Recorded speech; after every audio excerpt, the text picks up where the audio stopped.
Here it is, RP Singh. He's got to defend too. Found a third man. Out! Out! He's done it! No ball called. Hello and welcome to episode 46 of Radio Cricket. That is 46, the same number of umpires who have vanished, never to be seen again, after giving Sachin Tendulkar out LBW. I'm Nishant Joshi, and I am of course joined as always by the man they call the Caesar of satire, the Cleopatra of cheer, the Maximus of mirth. It is James Marsh. Yes, thank you, Nishant. An absolutely classic introduction from you there. Thank you very much. How are you? I must admit I've been quite worried about you with your Virat Kohli looky-likey looks. I was worried there would be gangs of Gautam Gambhir supporters marauding around attacking you, so I hope you've been okay. Well, James, in my quiet town in this tranquil area of the Czech Republic, I can't say that I've seen many Gautam Gambhir fans burning effigies of Virat Kohli. Actually, surprising lack of IPL talk in this small town in eastern Bohemia. I really haven't seen any Vodafone super fans or anybody speaking in Ravi Shastriisms as well. So it's been a bit like going from a sauna into an ice bath when I escape the lure of the IPL. Well, possibly one of the worst effects of communism is that the Czech Republic hasn't yet caught up on the IPL, Nishant. But anyway, what? I'm trying to make a difference, James. We're trying to make a difference. That's what we're here for. Sure. This is what the Velvet Revolution was all about. Well, exactly. So anyway, Nishant, what have been your feelings on the ultimate capitalist orgy, which is the IPL this week? Well, James, last week, of course, I said that the IPL had trapped me in a Stockholm Syndrome sort of situation. I wanted to hate it, but I also never really wanted it to leave me. And now I've progressed to the point where I feel like I can leave at any time I want. The door is wide open to the outside, sunny world, and there's no pressure on me to stay indoors anymore. And yet, James, listening to Ravi Shastri and Danny Morrison for the last 2 weeks has made me such an emotional wreck of a human being that I'm just spending time in between each IPL match watching highlights of the IPL so far. So yeah, James, just chillaxing, I guess. Well, you say chillaxing, Nishant, but I'd be surprised if anybody was able to if they'd seen the climax of the Chennai versus Royal Challengers Bangalore match the other day, when we had quite an extraordinary finish involving both whopping no balls and Jadeja Gedden. So it was an almost perfect storm. So perhaps you could just talk us through what happened there and your thoughts on it. Well, for anybody who didn't watch that match, and if you didn't watch that match, then you've missed out on one of your life's highlight reels, because in that match, Chennai needed 54 runs from 24 balls. Then it came down to 16 off the last over with RP Singh bowling to our favourite Ravi Jadeja.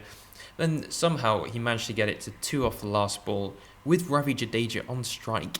And RP Singh bowled a short ball outside off stump. Ravi Jadeja cut the ball in the air. It looked like it could be going for a boundary, but then the camera cut to the third man fielder taking the catch. And then you had this quite glorious sight of Virat Kohli running a la Superman towards RP Singh to give him a hug, only to see the umpire's right arm outstretched, signalling a no ball. And the sight of Virat Kohli's face going from ecstasy to anguish in half a second is a pretty special one, and it could well turn out to be one of the greatest moments in IPL history.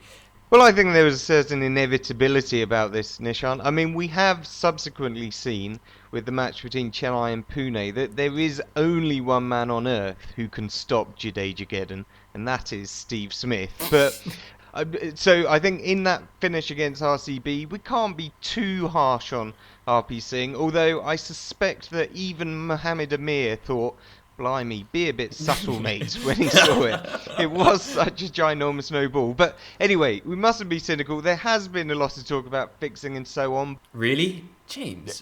Well, let he who hath not accepted money for spot fixing cast the first stone. Well, that's one for Moses Enrique's perhaps to take up there, Nishan. But anyway, I'm personally not prepared to have my absolute faith in the sanctity of the IPL shaken by your or anyone else's cynicism. So I'm going to put that no ball down to the pressure, of which there was plenty, especially in the Chepauk Stadium, which becomes like a simmering cauldron of fervour, fueled by the unshakable belief that Dhoni could chase down anything up to and including a gazelle on the outfield during these intense late night Chennai chases. So yeah, I think it was an incredibly intimidating situation for RP Singh, and regardless of how big the no ball was, I think it was just pressure. Well, James, it has been an IPL of rather bizarre happenings. Of course, we've seen Harbhajan Singh and Ricky Ponting embracing each other on the field as Ricky Ponting took a rather stunning catch at cover off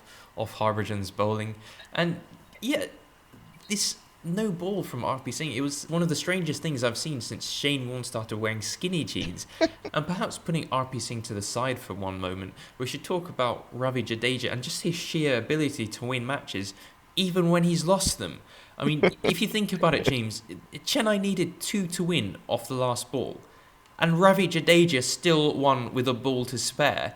He literally defied physics there. I can't really understand just how this Jadeja-geddon works, but it seems that since we started this whole concept a few months ago, it has kind of boiled up a bit like a tsunami wave, and now it's just exploding over the whole Chennai coastline. And it is just utterly bizarre for me. I can't really put my finger on what's happening, but I do feel that we are witnessing something a bit special. Maybe a bit like when Jesus fed the 5,000. And this match went to show that Jadeja just can't do any wrong, no matter how hard he tries. Special edition news now, and we have a guest appearance on Radio Cricket this week in the form of Saj Sidiq, the manager of the Pak Passion website, one of the biggest cricket forums in the world. To say Saj is well connected in Pakistani cricket is like saying Shahid Afridi occasionally gets a bit hot-headed, so I took advantage of his vast insider knowledge to ask him about the IPL Pakistani player ban, the side's prospects for the forthcoming Champions Trophy, and the vital role Pak Passion itself has had in turning Mohammad Irfan into one of the most exciting international fast bowlers in the world today. Saj, welcome to Radio Cricket. Ravi Jadeja has repeatedly turned down our interview requests, so you're our first ever guest on the show, so welcome. Thank you very much, James. That's bad news that Ravi couldn't make it, so hopefully I'm going to be your second best option. Well, a far more glamorous one, I'm sure. But anyway, we've got an awful lot to talk about, and we couldn't wish for anyone with a better knowledge of Pakistani cricket and all the subplots that often surround it. But I'd like to start with just asking you about the IPL, which is obviously well underway. But, of course, we've got this almost sort of cricketing apartheid, which lingers in it, where we've got no Pakistan players playing because they're barred from the tournament. It's ostensibly because of political reasons stemming from the 2008 Mumbai bombings. Of course, we have got one former Pakistan international playing, Azhar Mahmood, but he's only there because of his British passport. So, Saj, I just wondered what you personally made of the situation and what the general view was of your thousands of contributors to Pak Passion. I think first and foremost, James, it's sad really that the Pakistani players are not taking part in the IPL. I think the loss is twofold. Firstly, the Pakistani players are missing out on the whole experience of the IPL. And secondly, the Indian public and all the watchers around the world, you know, the millions and millions watching it on TV, the people in the stadiums are not getting the chance to see the likes of Saeed Ajmal, your Mohammad Hafizes, your Irfans, your Afridis appearing in the competition. So, you know, from that aspect, I think, you know, purely cricketing reasons, it's a sad loss for the tournament.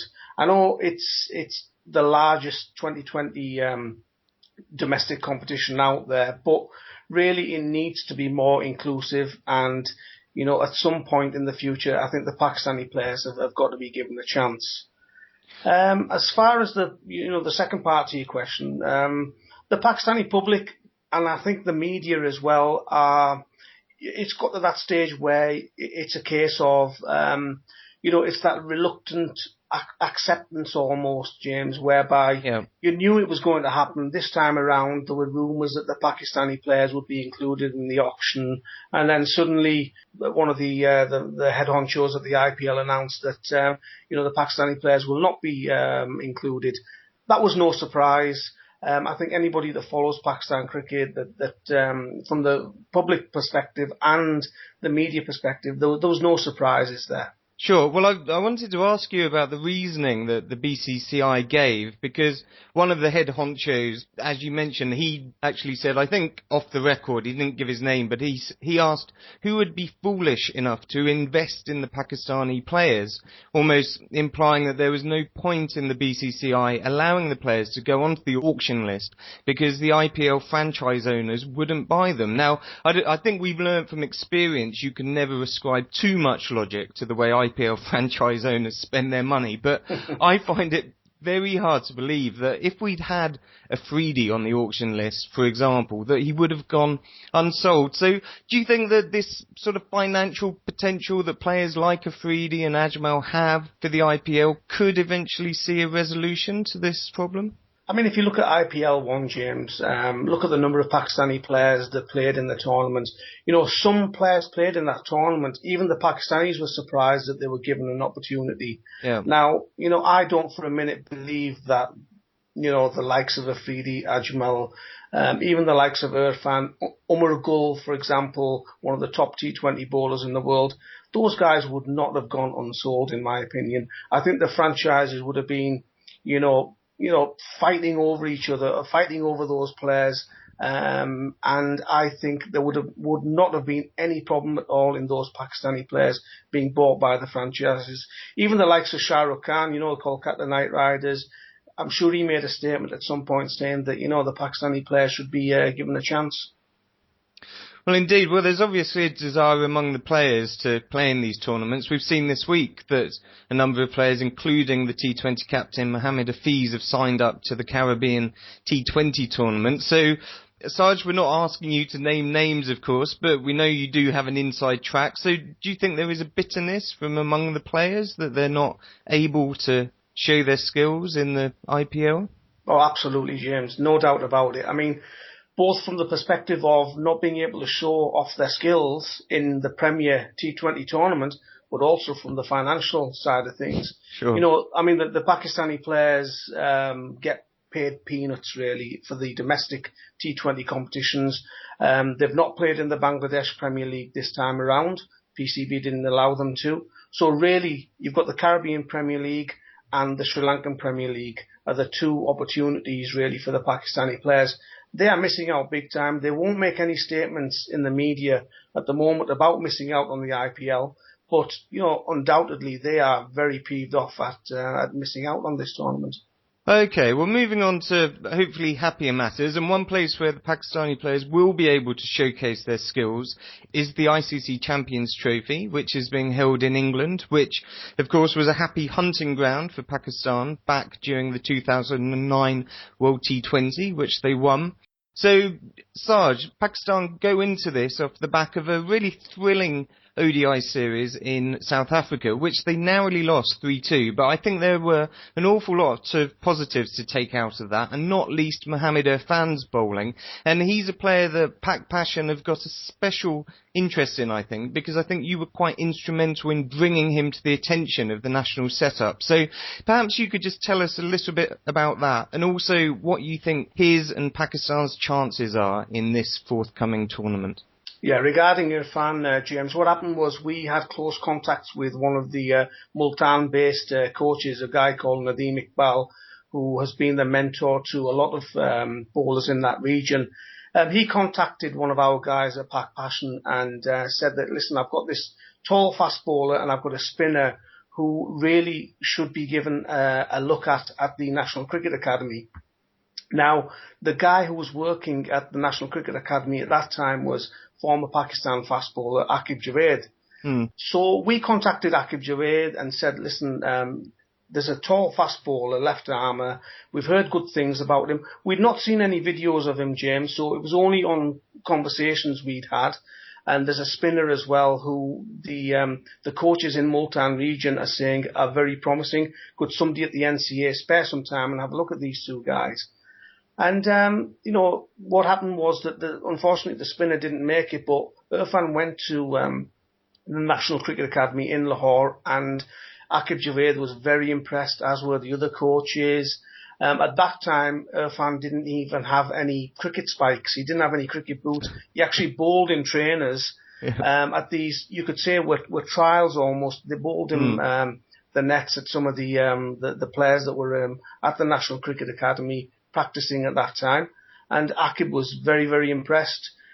We sent some spikes, some boots to Irfan to give him a little bit more professionalism so that he could actually bowl in proper cricket boots rather than a pair of old trainers. Yeah. And, from then on, he lived at the National Cricket Academy. We helped him with that. And one thing just led to another. Eventually, he was signed up by KRL, one of the domestic teams. And you can say the rest is history. I mean, it's just been a dream come true for him and really almost like a cricketing fantasy. It's like a fairy tale, really. The guy turns up in a pair of old trainers, and next thing you know, in a few years' time, he's leading the bowling attack for Pakistan. So, I mean, it's really great to see Irfan being given a chance for Pakistan. At that time, when we actually spoke with him and we were like trying to promote him, we had no idea that he would actually play for Pakistan. We thought at most he'll be able to earn a decent living in first-class cricket, but it just goes to show that there's no limits in if you truly believe in something and you try your best, then there's no limits out there. Sure. But with regards to the second part of your question, James, and the Champions Trophy, it's a tough group. India, South Africa, West Indies. I fancy Pakistan to beat West Indies in the first game without wanting to sound overconfident. Hopefully that'll give us a good start, and then it's a case of having to beat most likely India or South Africa. Our record against India in England isn't that great. Bit worried about that game, to be honest with you. South Africa, one of those teams that you just never know. I mean, Pakistan could turn them over. As you said in your question, Pakistan played quite well in that one-day series. The thing that concerns me about the Pakistan team at the moment is that we have the ability to bowl anybody out on any given day. We can skittle a team out for 150, 180, 200, no problem. It's the batting that's the concern. Now, I think it's down to the selectors to make sure that they bring batsmen over in England for the Champions Trophy who have the ability to do well in England in June, rather than just picking players for the sake of their reputation or the amount of experience they've got. If I'm being honest, to win the tournament, it's going to be tough, James. It's going to be very, very tough. But you never know with Pakistan.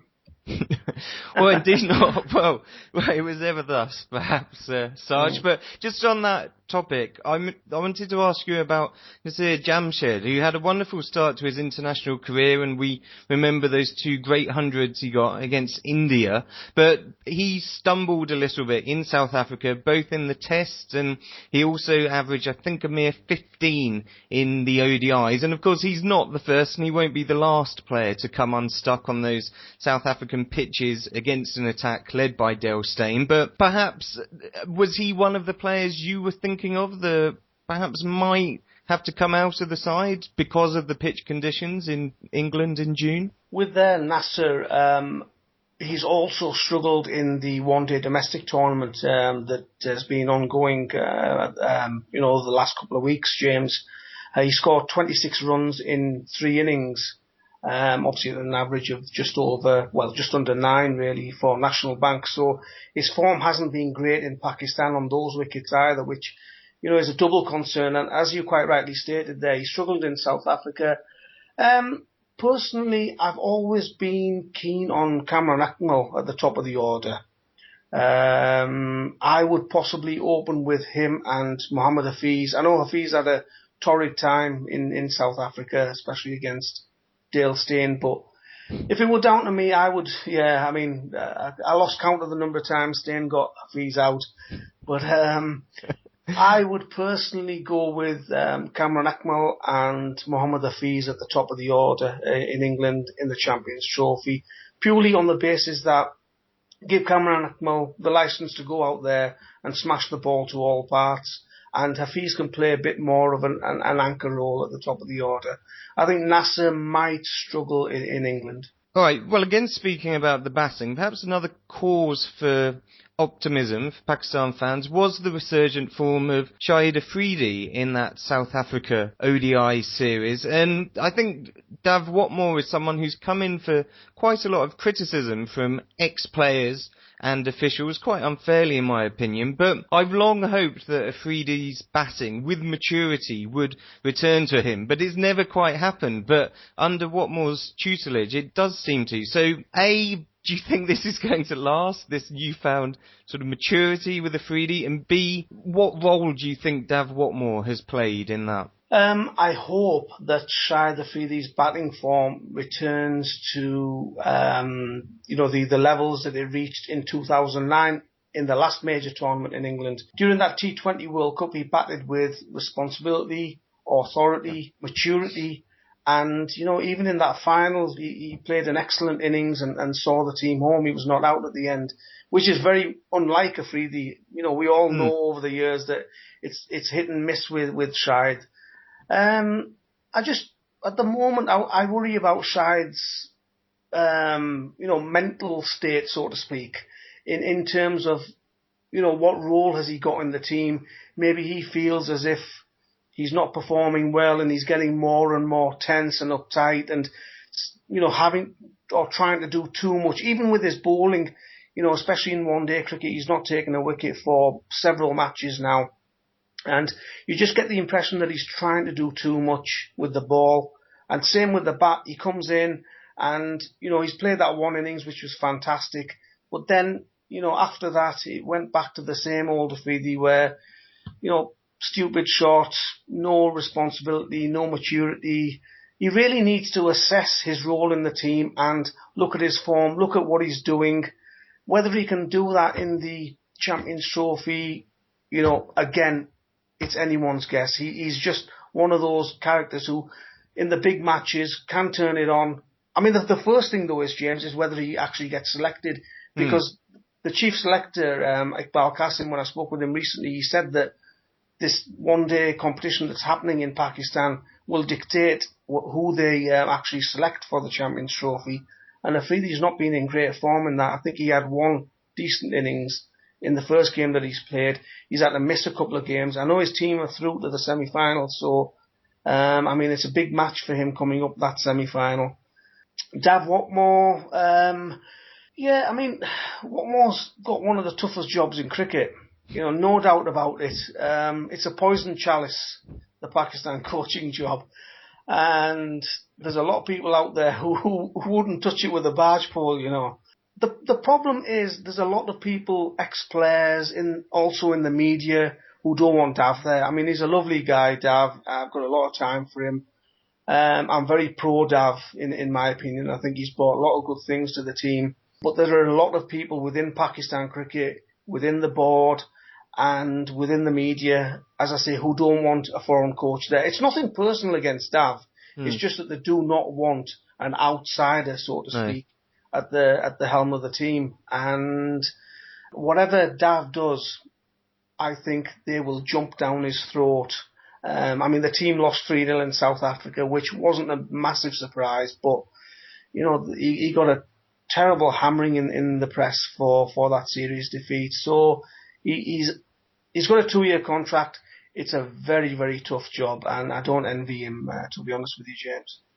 No, indeed not. Well, I'm not sure there's any nation whose ex-players are quite so vociferous in their criticisms of the present setup. Some of the things that Shoaib Akhtar was saying during that series. Of course, we've also had Aqib Javid coming out today in criticising Umar Gul on his birthday for a lack of consistency throughout his career. That's my fault, James, because I interviewed Akib yesterday. Oh, I didn't realise it was. Yeah, I didn't realise it was Umar Gul's birthday today. Otherwise, I would have held off that interview. Oh, okay. Well, I'm sure there was no spice in the timing, but anyway. So just one final question. Looking at sort of outside interference from ex-Pakistan players, and in this case, administrators.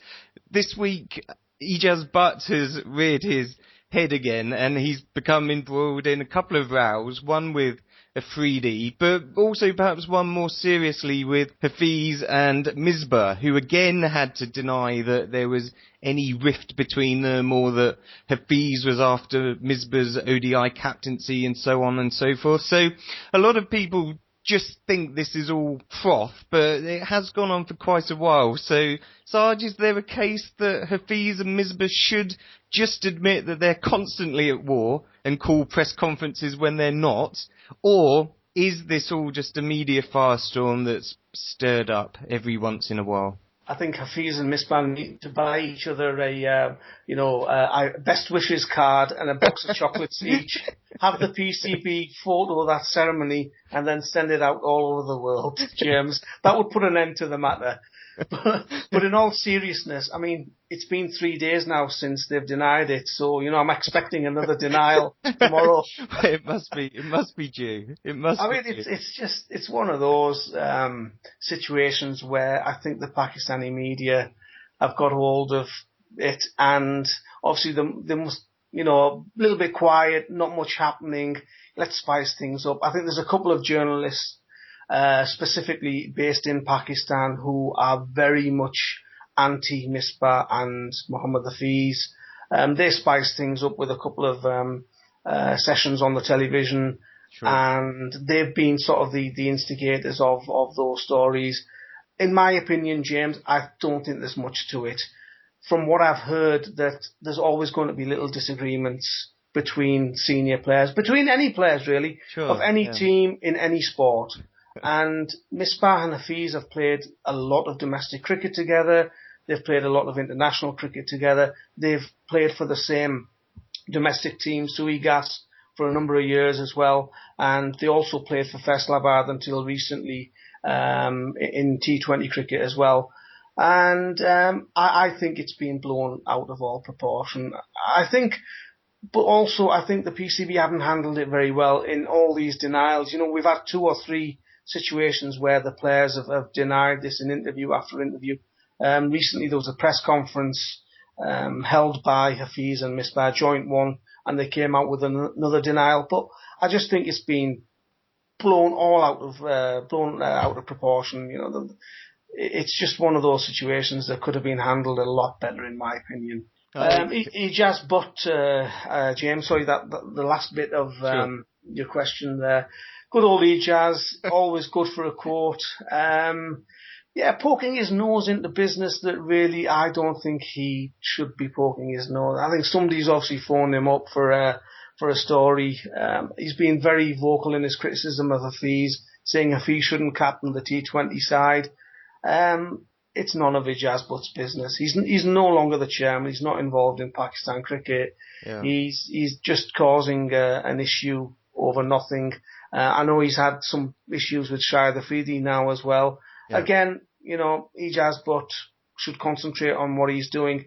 Shahid Afridi should concentrate on playing cricket. Yeah, indeed. I said on Twitter that his interventions were about as welcome as sunshine to a snowman, Saj. So, anyway, well, let's... Yes. Saj, well look, we'll wrap it up there. So thank you so much for joining us. I thought that Saeed Ajmal would forever remain my favourite Pakistani interviewee, but it's been an even greater pleasure listening to you speak. So all the very best in the future with Pak Passion, and thank you very much. My pleasure, James. Thank you very much for having me. So, Nishant, Saj raised a few very interesting points there, but I'd like to particularly focus on what he said about the ban on Pakistani players in the IPL. So, what are your own thoughts on this, and on what Saj himself had to say? Well, James, first, I'd like to congratulate you on a very Jeremy Paxman-esque sort of interview. I think some very hard-hitting questions in there. Just answer the question, Nishant. Come on, what did you make of Saj's points? Well, James, I've always found it a bit of a fascinating proposition, this whole India-Pakistan situation. It goes back quite a long while, I'm led to believe, having seen the movie Gandhi a fair few times. And it is kind of bizarre that cricket as a sport itself has historically been invaded by politics. It's kind of, I think that politics has kind of had a pernicious influence on cricket, and cricket as a sport has been used as a political pawn quite often, as opposed to other sports, for example, tiddlywinks and golf. And it's quite interesting to see over the past few decades just how much cricket has been used as a political tool. I mean, if you go back to the apartheid times, of course, with Basil D'Oliveira, and more recently 2003 World Cup with Robert Mugabe, and we all know, of course, Nasser Hussain put in a terrible position as an England captain, received precious little support from the international cricket world and his own government as well, and perhaps, and in my opinion, still hasn't received enough credit for his rather noble decision.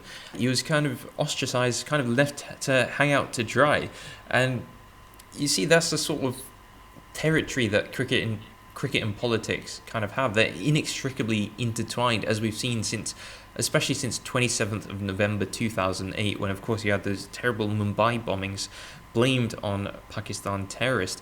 And of course it is a particularly sensitive subject. Even a few years later on, you see that old wounds still haven't healed, and the question of whether Pakistan players can actually be allowed within the IPL is a shame that we actually have to discuss this a few years after the major incident itself, and in spite of the fact that Pakistan have actually travelled to India very recently, only a few months ago, for a bilateral series.